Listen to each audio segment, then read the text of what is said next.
Bumili ako ng luncheon meat. Ang ganda ng conversation natin pagkatapos, ba't yun naman ako ginanto ha?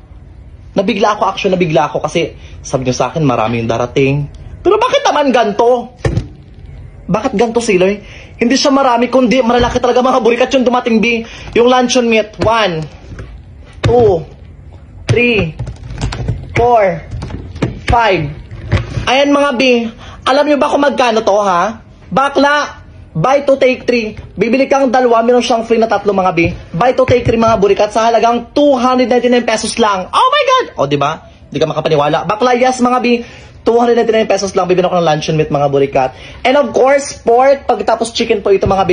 Recently, meron akong review mga burikat ng luncheon meat. Ang dami nag-check out tsaka at the same time. Bakla! Trending talaga siya, be. Tsaka at the same time mga burikat, nag-out of stocks pa nakaraan, be. So ito kaka-restocks lang nila, be. Buy to take 3 mga be sa halagang 299 pesos, be. And of course, pork